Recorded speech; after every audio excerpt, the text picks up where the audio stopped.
Nah, mari kita lihat di dalam Yosua pasal 12 dari ayat 1. Inilah raja-raja negeri yang dikalahkan oleh orang Israel, dan yang negerinya diduduki mereka di seberang Yordan ke arah matahari terbit.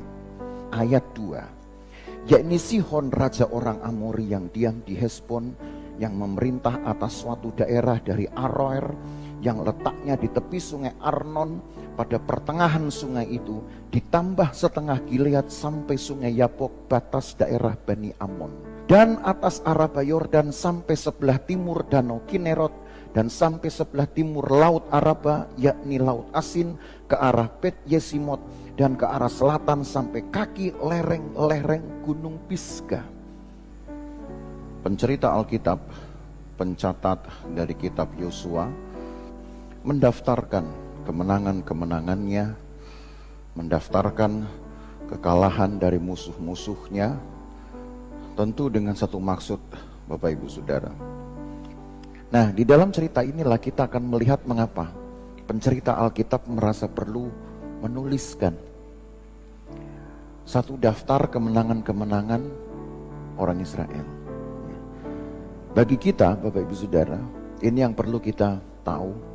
Bagi kita, hadirnya Alkitab ini adalah bukti nyata perbuatan Tuhan yang sudah disaksikan sebelumnya oleh orang-orang di zamannya, dibuktikan oleh mereka.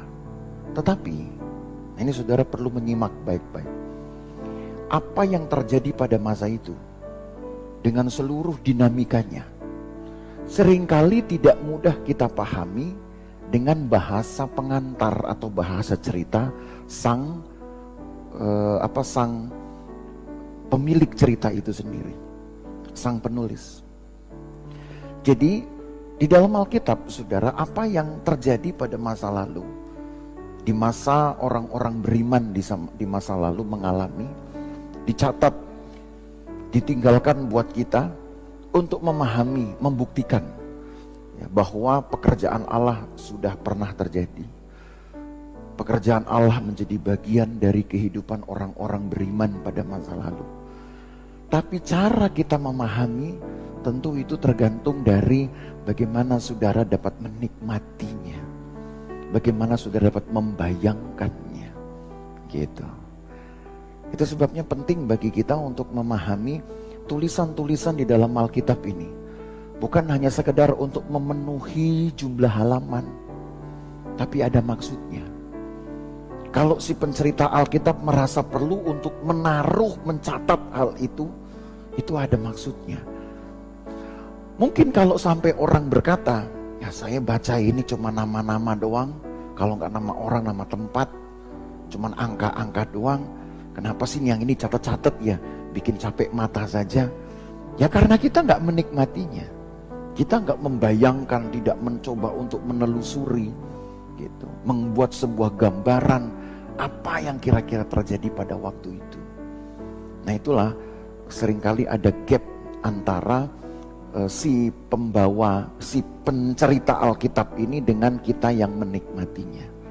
Tapi kalau kita datangi, kita berhadapan dengan firman Tuhan, karena kita ingin meneguhkan iman kita bahwa Allah yang kita sembah adalah Allah yang pada masa dulu pernah berkarya begitu hebat. Dan kita membangun sebuah harapan supaya pekerjaan Allah di masa lalu dapat kembali terjadi di masa saya sekarang. Entah dengan bentuk yang berbeda atau dengan bentuk yang sama.